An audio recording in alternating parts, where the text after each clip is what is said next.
So in this session, I'm going to teach you how to uh, create your own schedule.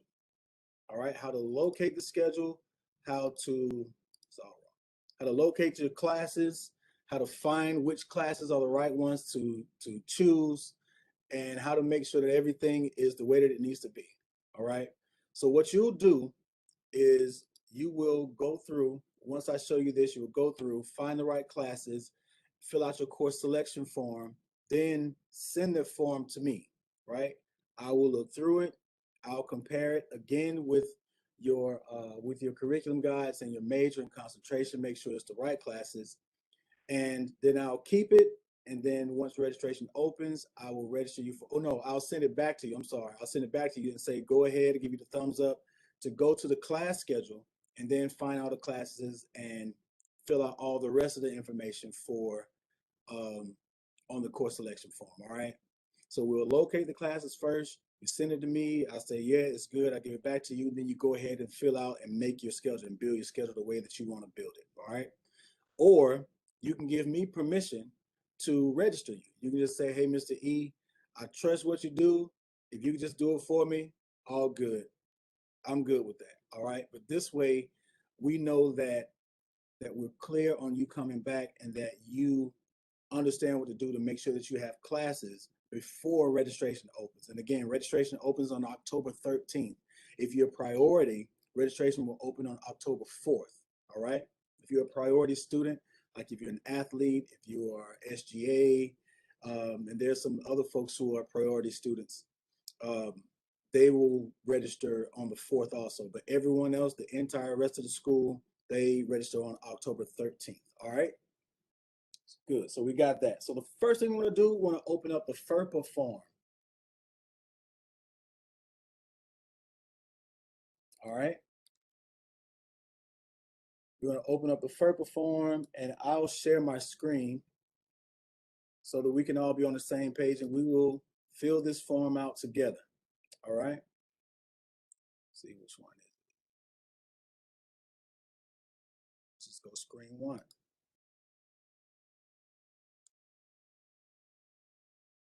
All right. So can everyone see my screen? Let me open up the chat. But you do have to give the school permission to speak on your behalf, not necessarily to parents, but if it's jobs, if it's other schools, if it's things like that. Yeah, so you may want to stay tuned on this one, all right? Just so we can make it known because this will go on your file, and when the file transitions to the department when you transition, then they'll be able to look at it and say, you know, if the FERPA isn't signed, I can't talk to you. You have to talk to her directly, all right? But something to consider. But for everyone else, um, the same thing. You have to give us permission, us as the school, as the university. You have to give us permission to speak to folks outside of the school about your situation here. So, of course, the most natural recipient of the people who we talk to is going to be your parents, right? We're going to be talking to your parents. So your parents are going to call, they're going to have questions, they're going to want to know X, Y, and Z. But if the FERPA isn't formed, then we cannot talk to them. All right. Now you may have done this when you were admitted, but this form right here is the one that we keep in your file and that will stay with your file as you go on. All right. So you have this form, let's open it up. Let's go ahead and fill out the top with the last name, then your first name and your middle initial. Go ahead and do your permanent address. Don't write permanent address like I'm doing. I'm just not gonna put my permanent address down. You can do your city and state. Forgive my typing. All right. So we got that. So now we're in section A. Now, if you need me to slow down, just go to the chat and just type slow down or 1 second or, you know, hold on or something like that. I'll see it in the chat and I'll slow down. I don't mind.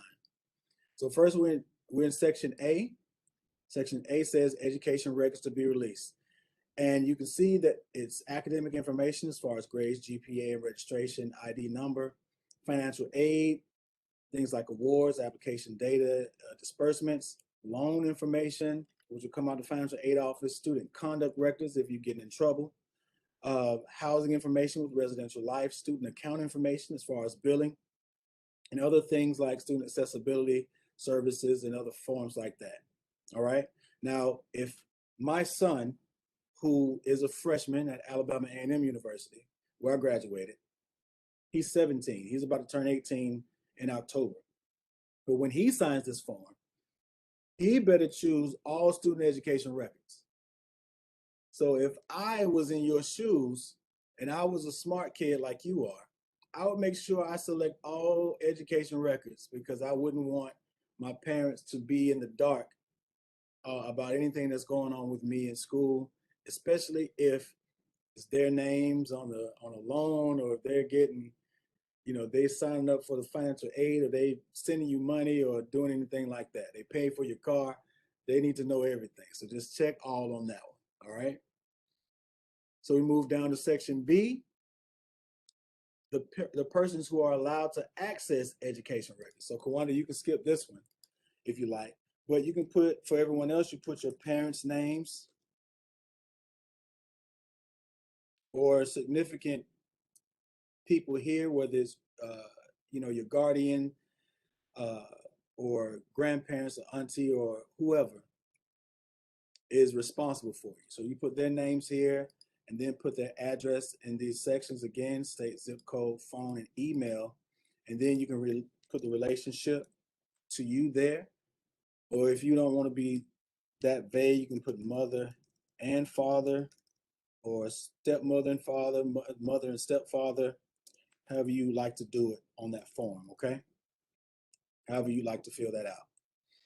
Now there's a spot here where I'm not able to check, and this part is not fillable, but it says that to mark if you were claimed as a dependent on their tax forms last year or in this year. So this would be from last year, and it would most likely be yes. So you can send it, or you can, when you send an email, you just say yes, or you can try to put an X in there by filling it out, but we want to make sure that that's known. All right. So now on down to section C. All right. And section C says the duration of the release. So what we do is we check limited use, right? And then we say that the authorization expires on August of the year or May of the year that you graduate. So May, and you guys are 23s, correct? May of 2023 would be the date that you put that authorization. So that means by the time you're scheduled to graduate, this FERPA form would no longer be in use, and you'll be out of here, and nobody can call up here and ask anything about you from that point on. Okay? Go ahead and type that in. And then the purpose of the release. So family communications, that's if parents come up and have questions, or they call one of us and they have questions. Employment, say if you're getting a job and they have questions about, how many hours, you take during the year trying to get your schedule together. If you want them to talk to us or ask a question to us about that, you would give us that authorization. Admission to another institution. So if you transfer, for instance, or if you go to a graduate school and they want to, ask about schedules and things like that, you give them permission, or if it's something else, but we just usually do these three.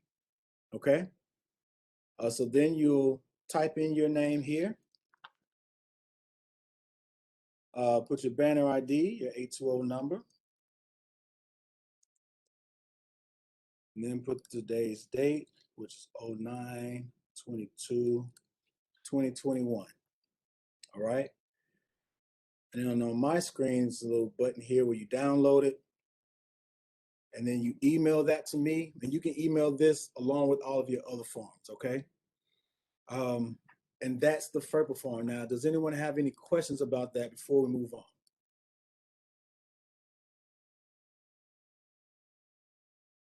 Wonderful. So now we will go into the meat. So now I'm going to teach you how to find your classes and do all this fun stuff. So first, let's pull up the e-catalog, all right? Or if you have a copy of your curriculum guide, go ahead and pull that up. Now, when we met last year, I sent electronic copies of the curriculum guide, all right? If you've gotten an updated one, Or if you want to use the e-catalog, you can use either one of these three. The majority of the classes that we use are for the GECs for the most part, but they kind of give you a layout of how they should go in order. And this is how you can find it. I'm going to show you exactly what I do when I do this. All right. So I either do this, I either use this, or I use the curriculum guide that we have on file. But if it's electronic, you can use this also. Oh, sorry. Let me go back. That's not what I want. So you'll come to the NCC website. We're going to go to the e-catalog. I put the link in the email that I sent you, so you can open it up. All right, you can open it right up. Or if not, we can do this together. You go to the search bar. The search bar is your best friend. All right, whenever you're looking for anything, it's your best friend. All right, go to e-catalog, hit search. First link, ecatalog.nccu.edu. We'll click that first link.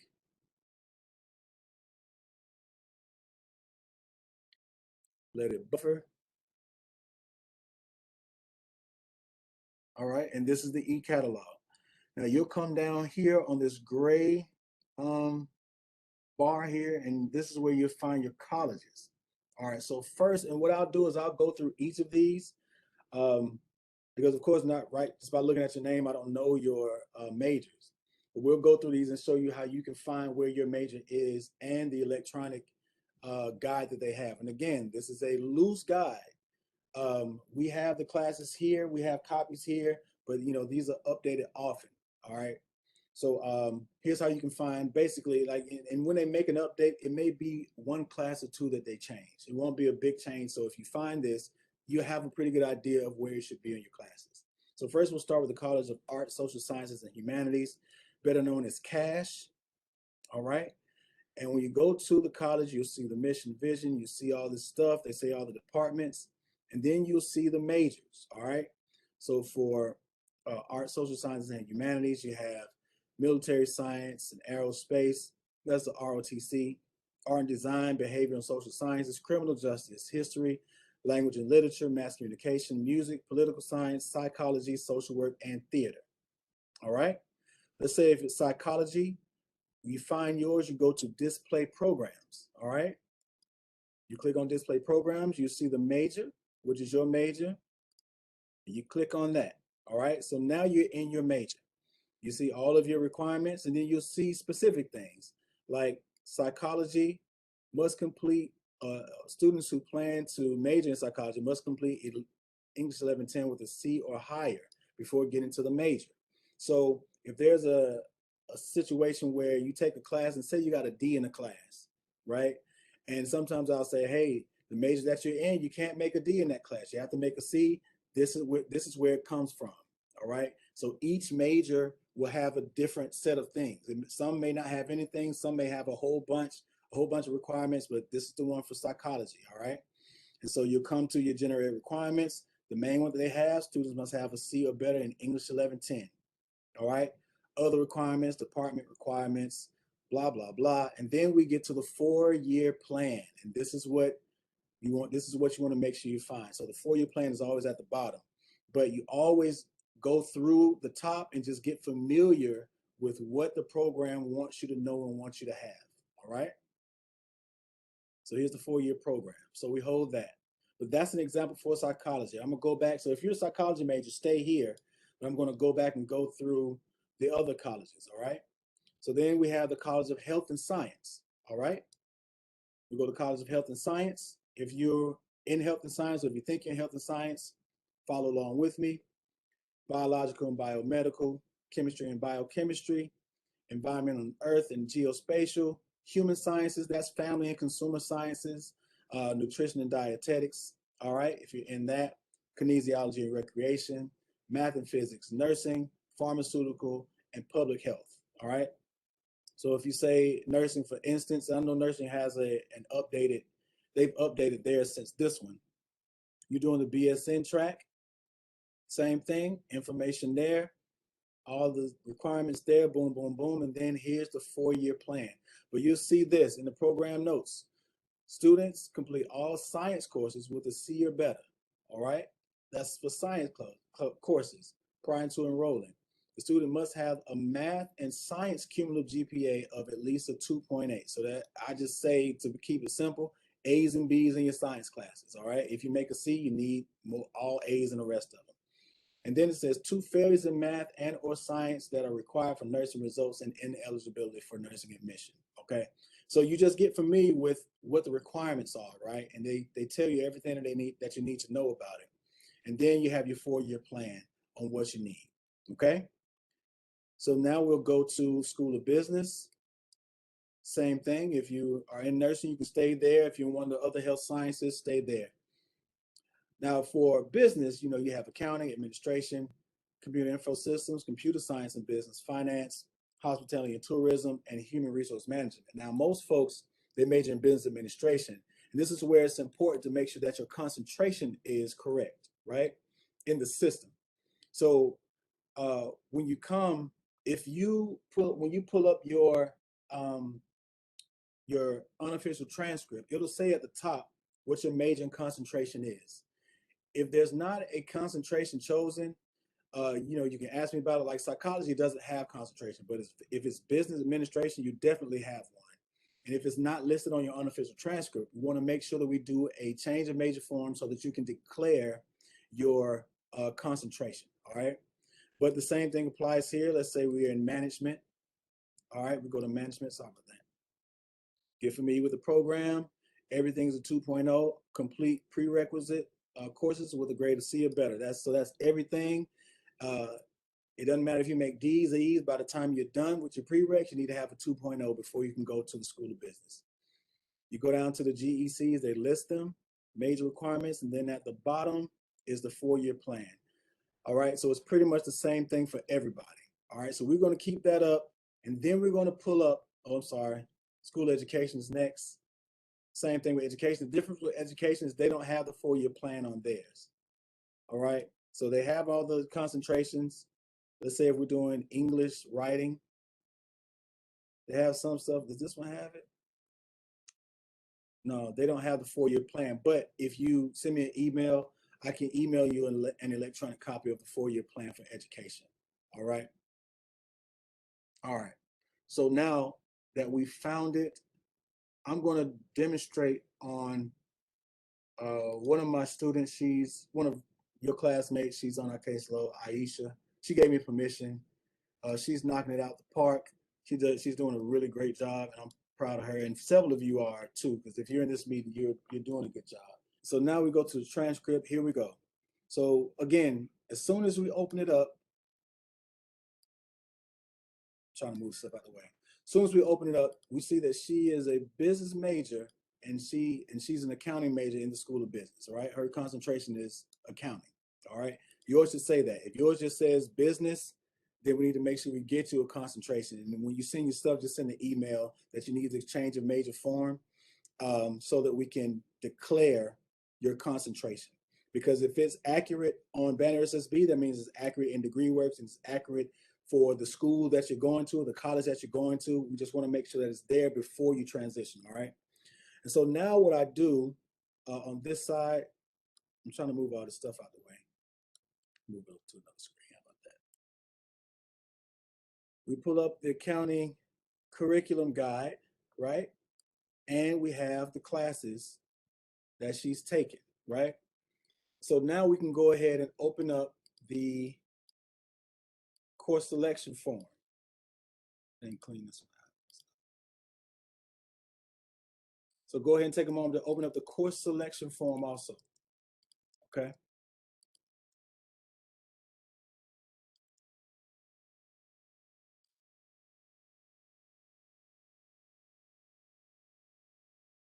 All right. The course selection form is the one that looks like this. All right. And so we'll have all 3 of these. Let me reshape these so we can have a little room here.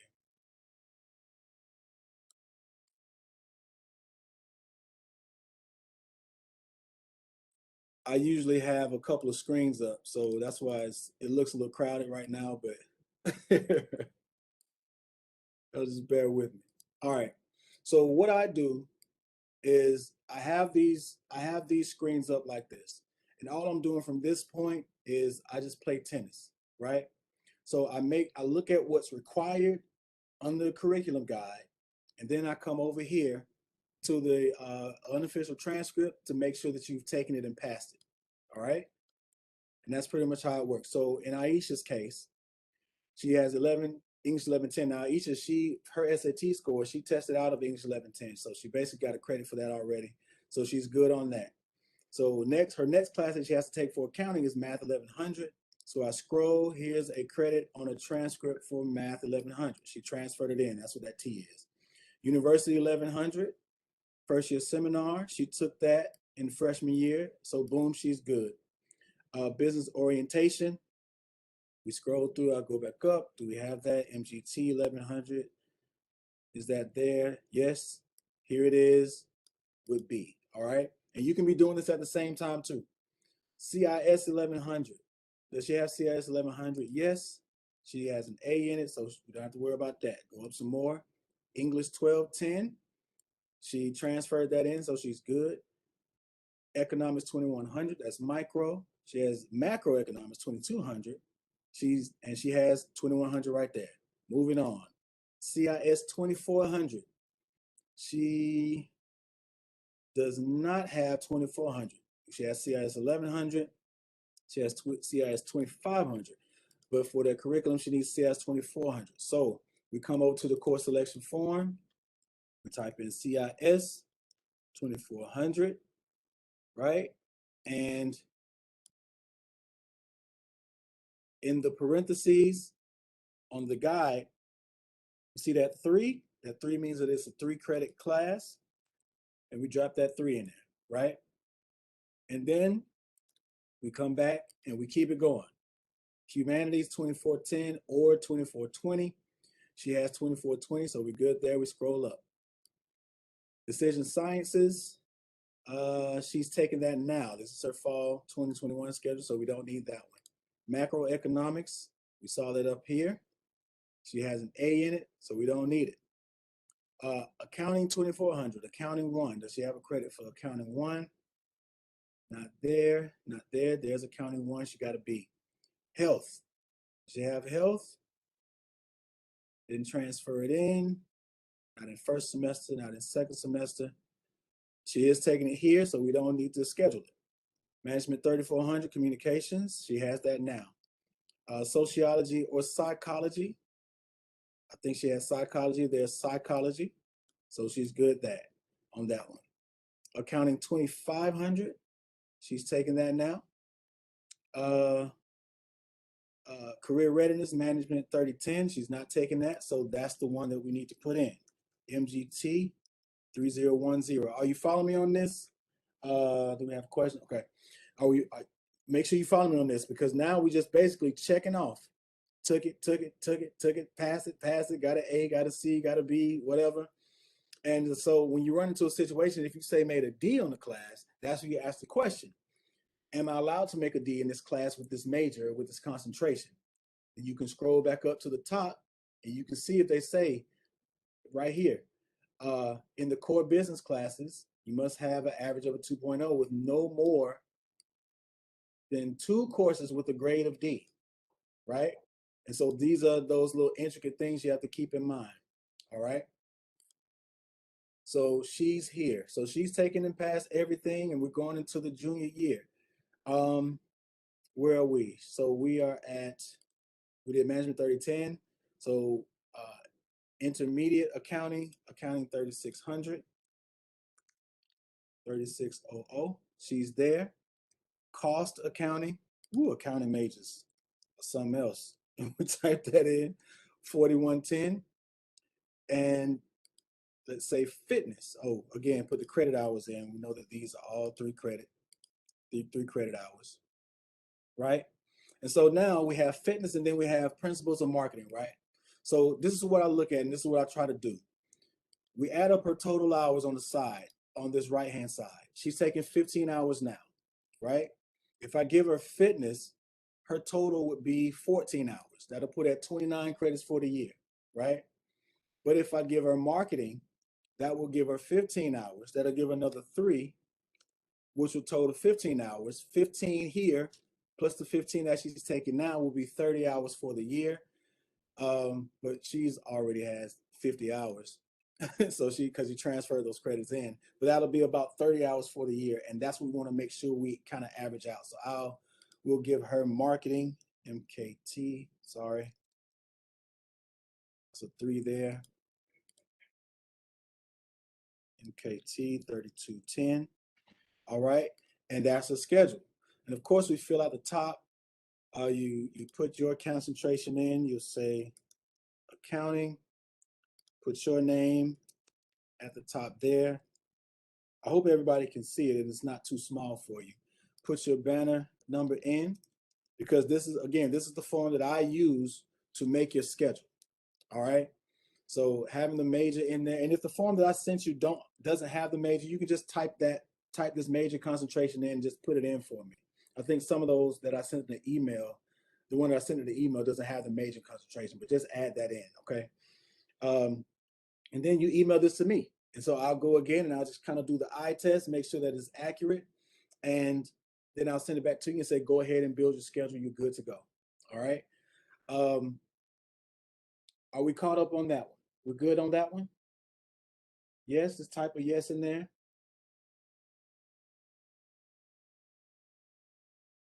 Yes, good. Good. Okay. Thank you. Thank you. Thank you. Thank you. All right. Hey, Jason, I'm sorry. Yeah, I got a quick question.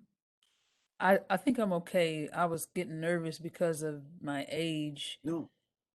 I was with Professor Stanford at one point before I got transferred over to you, and she said that they pulled me out of it because of my age. Is that still accurate? As far as the first, they had a class for incoming freshmen to take. Yes. Yeah. You don't have to take that. Okay. Yeah. Yeah. You're good. You're good. No problem. But any other questions while we're here? All right. So you fill this form out, email it to me, Mr. E, give it a look. I look at it, compare it, give you the thumbs up, and then I'll send it back and say, go ahead and build your schedule. Now, again, it's important to know to make sure that we're checking off each class and as they go. Now, let me make this point. When we make the schedule, we're building this schedule with pre-registration with the assumption that you're going to pass every class. All right. So naturally, if you don't pass every class, let's say you fail a class, then have to go back, take one of those classes out and replace it with the class that you failed, because you have to pass that class in order to move on, depending on the major and depending on all these other things. Okay. So then if I have to replace the class, then everything is dependent on availability. If a class isn't available, you can't take it. So now I have to go back and look through your curriculum guide again to see if there's any class that you need that's available that will work, that I can put into your schedule. All right. So that's why it's crazy important that you pass these classes the first time, and that, it's important not to withdraw. If you know you're going to withdraw, to do so, know so beforehand, so that we can make sure that it's documented on the course selection form, so we don't have to worry about going back and forth with all of this. All right. Just want to make sure I made that note. All right. So now that we're here, now we can open the class schedule. And I think you may be familiar with the class schedule, right? Because you did this last year. But we'll go through it again for the sake of conversation. So the class schedule will take you to this page. All right. You want to go to spring 2022, because that's the term that we're building for. We can move the unofficial transcript out the way. We can make the course selection form a little bit larger. All right, spring 2022, go ahead and submit. All right, as long as we're together. If we're together, we're good. All right, so we know that the first class we want to find over here is CIS, which stands for Computer Information Systems. So we'll scroll up, Computer Information Systems. Don't fill out any of the rest of this, because that makes it, it gets all specific, and then you hit enter and nothing will pop up. And then you'll say, hey, there's no classes there. Like, no, it's there. So just click computer information systems, then go down to class search, or you can just hit enter. So now you'll see every class under CIS, which is what you want. And we're looking for CIS 2400. Now we have a couple of options here. You have the one class at 11:35, then you have another one here that's online. You have two online, three online. All right, and three online options, and that's already been updated because there were some. It was like 3 face-to-face and 1 online. Now there's 1 online and 3 face-to-face. 1 face-to-face and 3 online. All right. So let's say she wanted to take this first one. All right, the face-to-face the Tuesday at 11:35. No problem.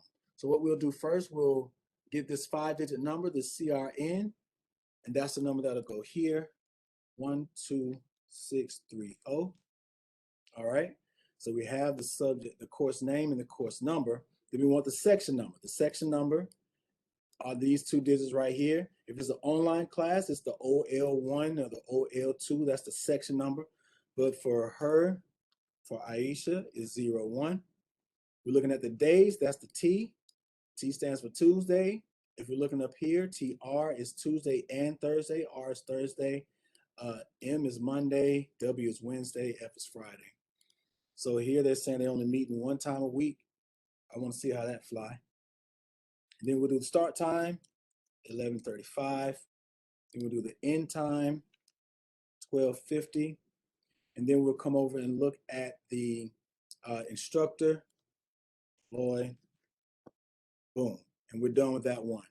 Now, what you'll be looking for is pre-registration. Let me move this out the way. And I think this might be a black box. I'll move this out the way. Here are 3 important numbers in this column. The first column says cap, all right? Not, this cap doesn't mean that you're lying. It means capacity, all right?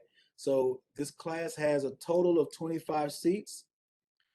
The ACT stands for the actual seats taken. All right, so right now it's 0 because registration hasn't opened yet.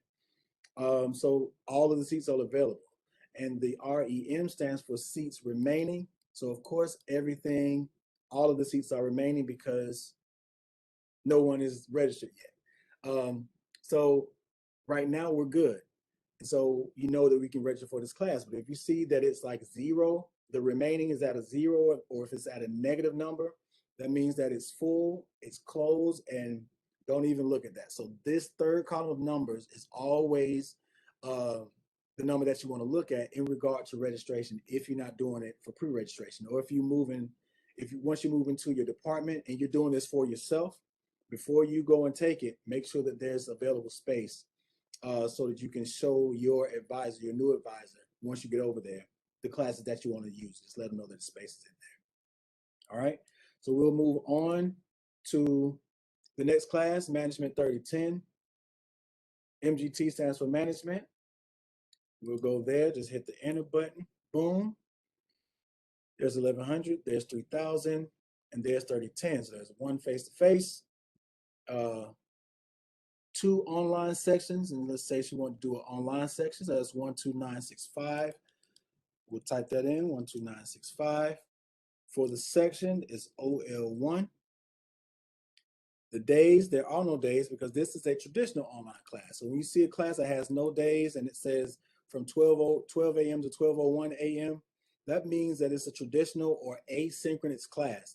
This means that these 2 instructors or one of these 2 instructors will send you information. They'll send you work. They'll send you the stuff that you need to complete. You complete it on your own time. If you have a job, if you are at home, if you're remote, you're taking care of family or whatever the case may be, with this type of class, they send you the work, you finish the work and you send it in on your time, okay? Now they may give more specifics. They may say to log in at a certain time. They may say to take a test at a certain time. They may say to turn in work at a certain time.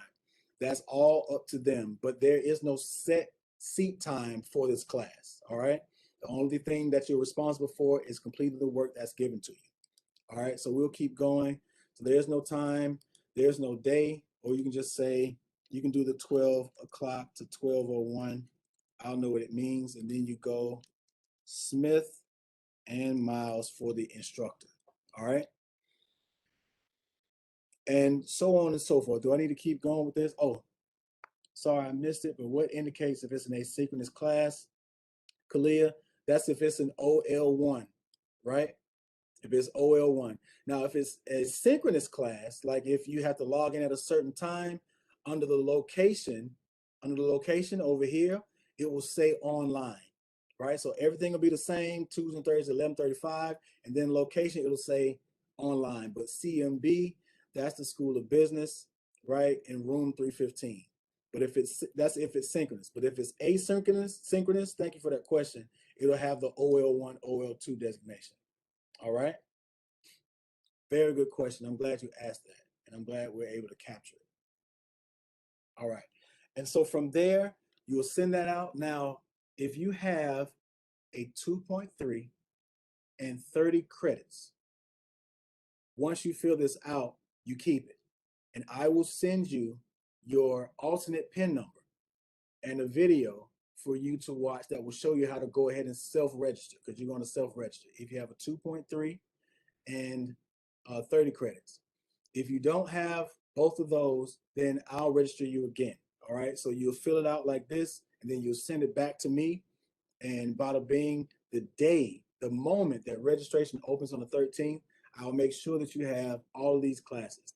But again, the sooner that you get it to me, the more I can guarantee that you'll get exactly the classes that you want and that you need. All right. That's the best way I can guarantee. That's the only way I can guarantee it.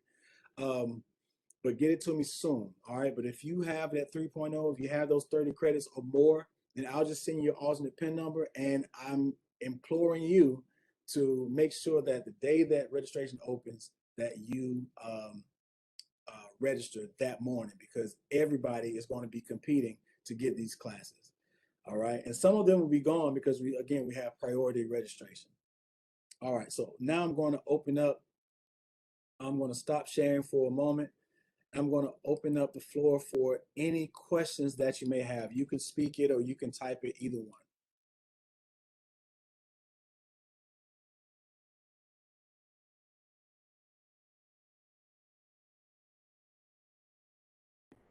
I have a question. Yes. Do you recommend that we do still give you alternates right away, or will you reach back out and say, hey, you didn't list alternates?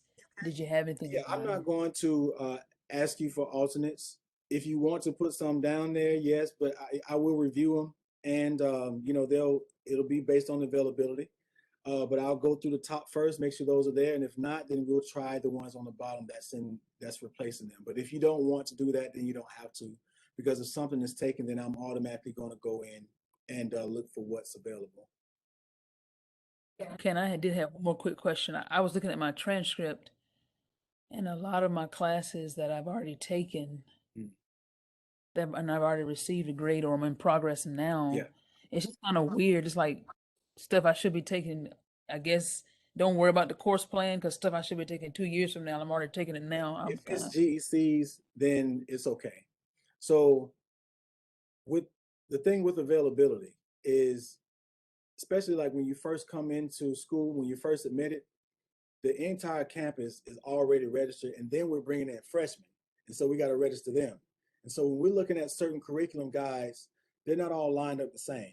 So certain curriculum guides will have, like, GEC, then like some major stuff, and one GEC, the major stuff, one GEC, then you're in your junior year, major stuff, GEC, major stuff, and so if we're trying to get you a schedule, knowing that you haven't had your prerequisites for your major courses, then we'll slide in the GEC that you need in there. All right. So that's what it looks like. So that's the beauty with GECs. We know that you can place those at anywhere, so that we can make sure that you have that 12, 13, 14, 15, or 16 hours to complete your schedule. All right. But the curriculum plan, the guide, is like that blueprint that they kind of want you to follow, and we try to follow as closely as possible. But availability will determine otherwise. But that's why it's important to make sure that we get it in early, that we get it in soon, so that first day, because like on the day that registration opens, I don't even let anybody in. I don't talk to anybody. I don't have any meetings. I spend that entire day getting in the course selection forms and making sure I got schedules and making sure that everyone gets their schedule. Okay. Anyone else with a question? All right. So I'm sorry, one more question. I'm sorry, go ahead. Go ahead. No, no, Go, go ahead. let them go. Okay. I saw in my degree plan when I went to is it quadro something. I went through and it showed me all my courses I needed, but it says I only need one math class altogether to graduate. Degree works. Degree works. Yeah. That's what it was. I'm thinking about quadro. Stay with your career. What's your major? Social work. Social work. Yeah. So stay with the curriculum guide. That's a better way to look at it. Degree works is a good way to kind of stay on pace with how you're going towards your degree, but it's been built and it's being updated. What we have with the curriculum guide is a little more accurate. All right. And what we're doing with your classes is a little more accurate, because me doing this might work out better, because here you can see, and if you're doing this yourself, you can see exactly the classes, and if you're passing everything you need to pass and then go to degree works might tell you that you're off track. And so degree works is not the primary source for finding, but it is an extra help that can help you stay on track. But you have your curriculum guide, you have the e-catalog that'll kind of help you stay on pace, and you have me, and we have liaisons to all the colleges that can kind of help us, round out any questions that we have. Thank you. Of course. Anyone else? Any question? Now for the rest of this. So this class, this session is about done. And it's usually about 45 minutes. Start about 4:05. It's about 4:50. So that's pretty much how it works. But so from here, I'm going to leave it in your hands to build your course schedules. All right. Now, for any questions, for anything like that, we want to make sure that we utilize the chat group, that we utilize email, and that we utilize the walk-in hours. Okay. The walk-in hours are a little bit different. And so what I do in the chat group, when it's walk-in time, I'll put like a little calendar event in there, and I'll send it in so that you can see exactly when you can come in. And with the walk-in hours, I'll open up WebEx, or you can come to the office and we can sit down and talk. I won't talk to anybody but you, and we can hammer out any questions, any specifics, just like you did here. All right. So if there are no other questions, I appreciate your time. I want you guys to have a good day. Be safe. And if you have any questions, please, again, send me a chat, send me a direct chat message. Thank you, Kawanda. Or send me an email, or you can see me tomorrow. I want to say between 11 and 1. I think that's when I'm free. All right. Okay. If nothing else, you guys have a great day. Much respect. Be safe. Hand sanitize. Wear my sanitizer. Come on. One time for the sanitize. Sanitize yourself and sanitize others. Y'all have a good day.